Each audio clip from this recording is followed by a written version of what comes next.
Not really. I'm not afraid. And to be fair, I don't know anyone who's really afraid of being deported. But I'll tell you what everyone is afraid of, and nobody wants to say it. I will. We fear crime. We fear that violent criminals are being released from the prison, so you make more room for people posting nasty comments on the internet.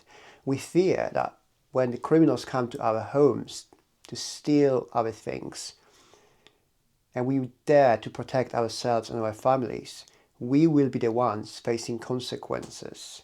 We fear that when we call the police to come and help us, they won't show up because they'll be too busy chasing people on the internet.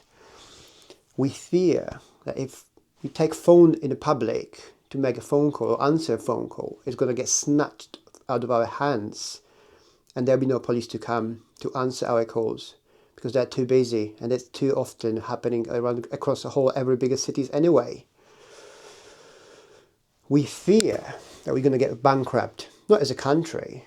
We already accepted it. We as people, we fear that we won't be able to pay our bills. We fear that winter this year is going to be cold and harsh, and it would mean that people won't be able to pay for heating.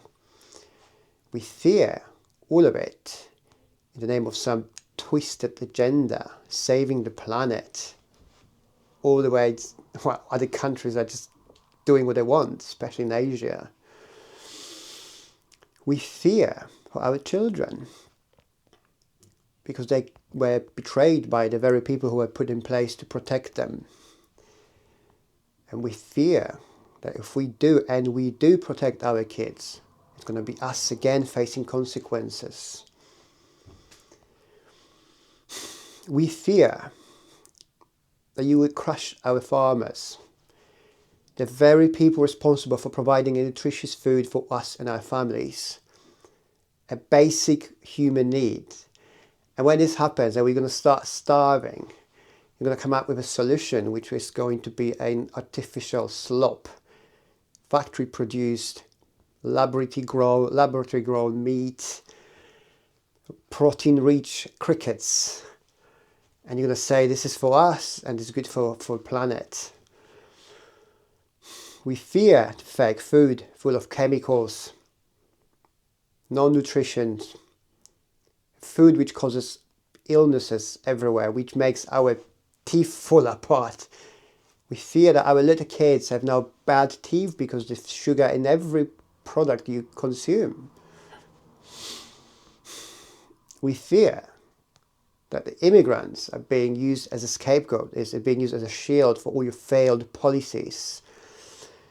That while the hardworking, assimilated, contributing people like myself, which are many of us in this country and any other country, are being replaced by people who hate the country, hate the culture, hate the idea of assimilating. And we fear that you're trying to divide us people even further by your fake compassion and virtue signaling about, oh, more thoughts, more prayers with you, and we all get along together. Well, we do it if we want to, but if somebody doesn't want to, well, then guess what? They will not get along nicely with anyone else. We fear of being silenced, of being arrested for saying the truth. We fear that one day a police might show up in our door and our homes because we said something which is not accepted nowadays by the politicians. We fear for our jobs because maybe we said something sometime back in the past on the internet, or maybe we said something as a joke to our friend and it's going to be used against us. So we're going to lose our jobs as a punishment because this is not accepted speech. We fear for the collapsing NHS and the healthcare system. We fear that if we get attacked by criminals which are released from the prisons and we're going to need help, there will be no help because their system is overstretched. It's thin. There's not enough resources and people willing or able to help.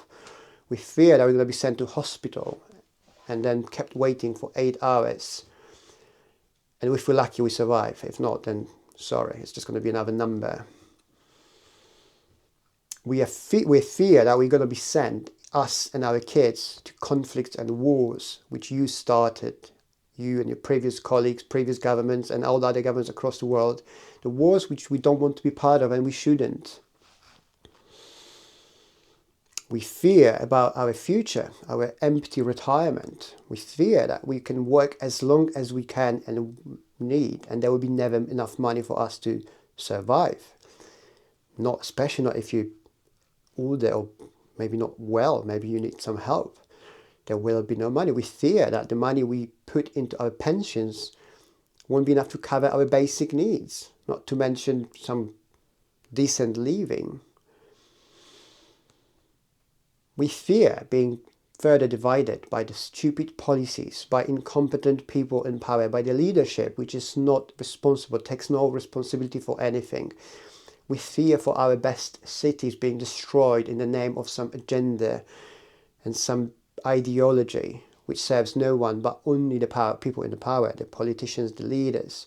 We fear, but while they're destroying everything around us and make us look, they take no responsibilities in it. And instead they go in front of cameras smiling and tapping themselves on the shoulder, being proud of themselves, how well they're doing and how united we are.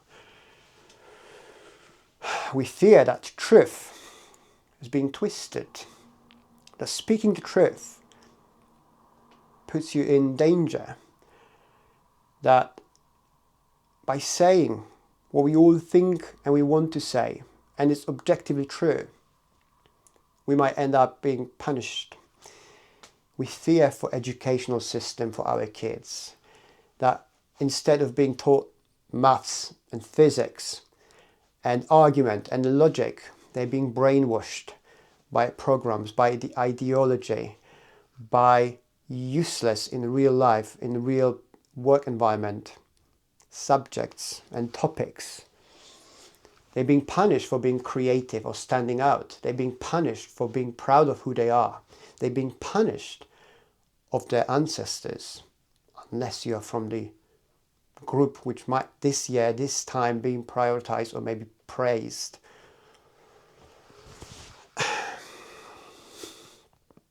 We fear for our freedom. You keep bringing another amazing quote, amazing programs. Internet Safety Act. Who would be against it, right? A digital ID to stop illegal immigration. Anyone? We fear that you're not going to stop. You're going to keep pushing it further. Carrying on your twisted agenda, which everyone is aware of. Nobody wants to talk about it for all these reasons I just explained.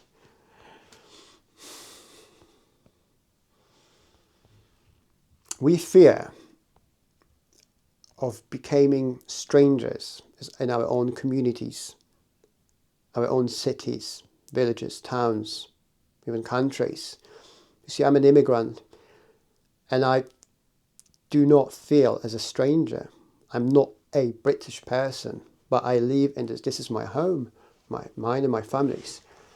And I don't feel like it's somebody who's not welcomed or not here, but I fear people like you, politicians, leaders, trying to divide us further to make us feel like we are not the same. And at the same time, you are bringing people who are openly saying they're not the same, they do not want to be like it, and telling everyone else that you don't know how to stop it. We fear that the country has got no more money left, yet there's still enough money somehow to finance all the conflicts across the whole planet, wars. People coming from nowhere, or people coming from places we can't even point on a map, being offered everything, benefits, money, healthcare, everything, while people who are staying in the country don't have that. They can't. They need to wait.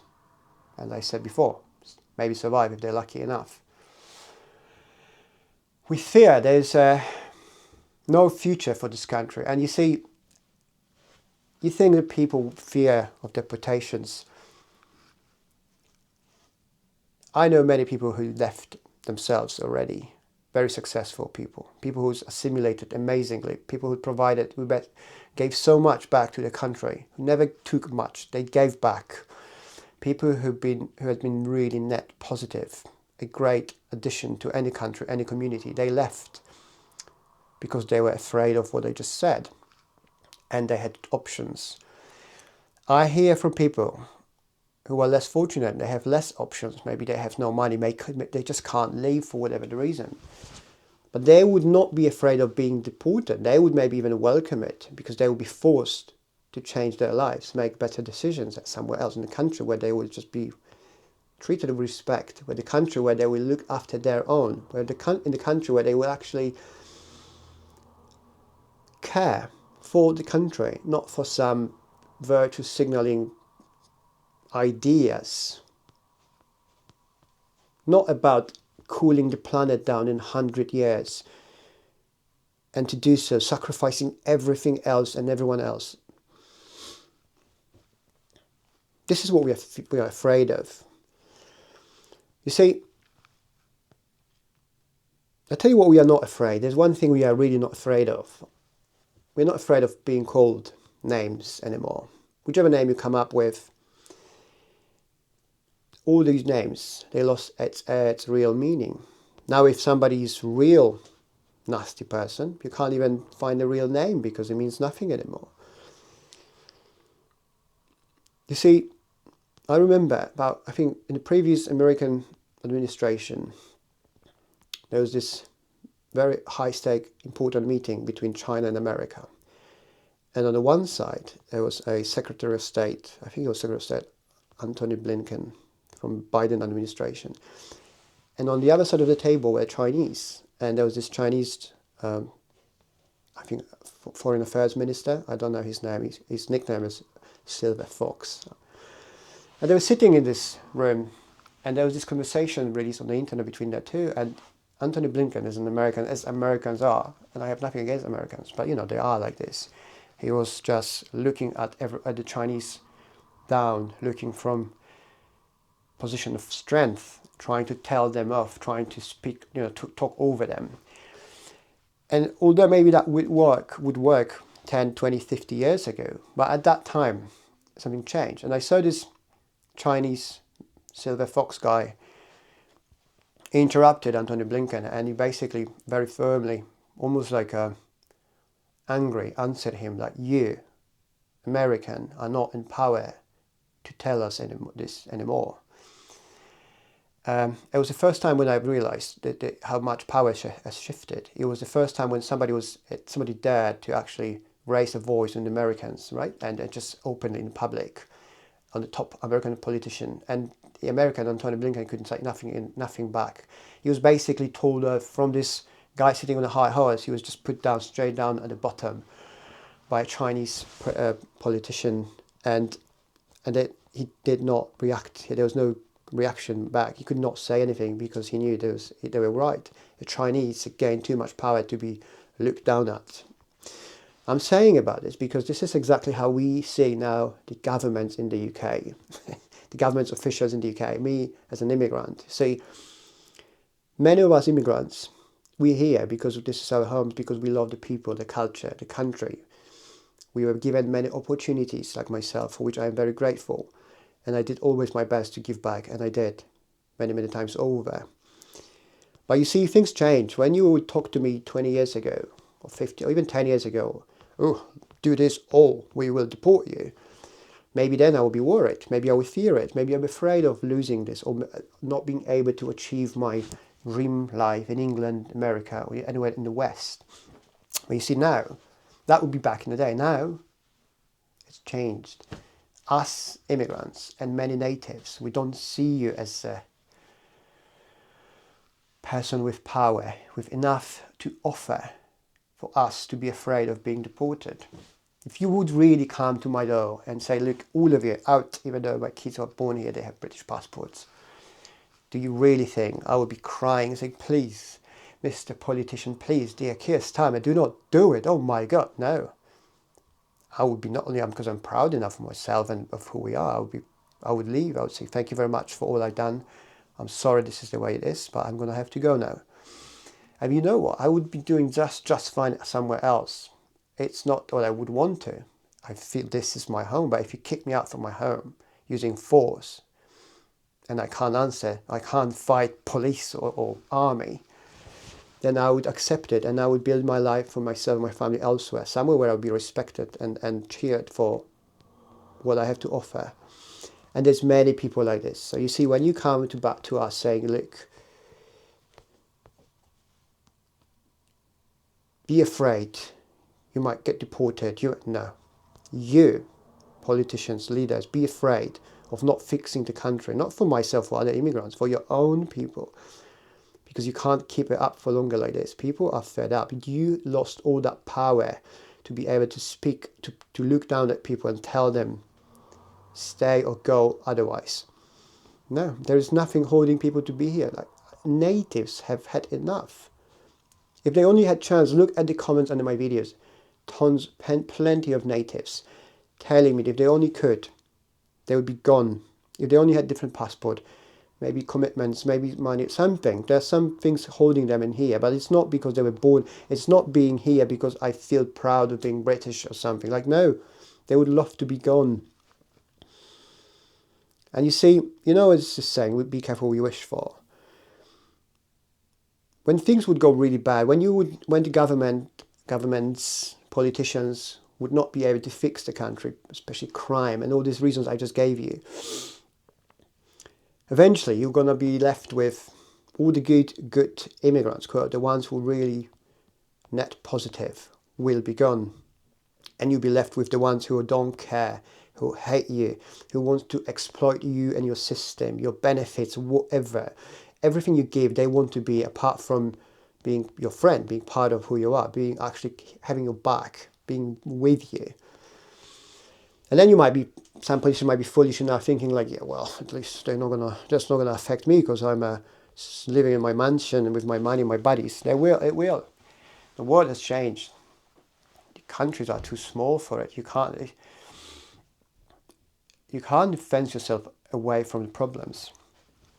And even if you would build the biggest fence, the highest wall ever to live in there, is that what you would want to be? Is that what you call freedom or life, living, not being able to walk around freely in your country because you were worried that there are people who hate you and who might want to hurt you because you drove everyone else away? And all the native state, the ones who are unfortunate enough to not be able to leave? So that's the message nobody wants to. Everybody thinks, everybody would agree with, but nobody can say for very reasons I just explained. I'm an immigrant myself, and I'm just able to say it. So that's why people are desperate for change. And if you keep calling people names, you keep coming with, we unite with you with prayers and thoughts after another horrendous crime, you don't understand it. You don't understand how much things changed, and you're going to pay price for it. You're losing all your powers. Very soon, already, I think the Prime Minister here, Sir Keir Starmer, has got 10-20% of approval. What is that? Things will change. Things will still get a bit more nasty, I believe, but it will change eventually because there's no way back for all those reasons. You cannot keep things together ignoring those problems. And you can't threaten people, you can't deport immigrants or tell them to stay or just unite with. No, you fix the problems, the real problems, or face the consequences. People, we are ready to face the consequences because there's nothing else. We have no other way around anyway. That we can't run anymore. So, welcome to our world now. This is where we are as an immigrants and as natives. You basically united all of us because of the misery you built for us. So as I keep saying, this is a good thing long term. Right now, not so much, but long term, it will help us rebuild what was destroyed and be proud again, be happy of who we are without fake compassion, fake virtue signaling, motives and agendas, full of politicians smiling to cameras and just being twisted individuals behind. So I'll leave it with you. I want you to know that there's plenty of people like this. We're not afraid. We're good, we're gentle, we're not going to do anything stupid. But if we have to leave, we will. Not because you tell us, it's because we decided to, including natives. Many of them already have. If you like this video, please leave me a like. If you would like to be a part of my community, subscribe to my channel. If you're not subscribing yet, I have my own private community where we can talk more about these topics. We can talk about things you're interested in. I can maybe help you out with business and life if that's what you need help with. You can find a link in the description as well. But if not, just stay with me on the channel. I appreciate all your support, all your likes, all your comments. Let me know if you agree with me, if you want to add any other points which you are worried about this country or any Western country you live in. Keep smiling. Don't lose your hope. We will figure out eventually. But I think it's time for us to accept the actual truth. And we're not worried about being deported. We are worried that you're not going to fix the country in time for us when we decide to leave for our better lives somewhere else. We don't want to. Have a good day.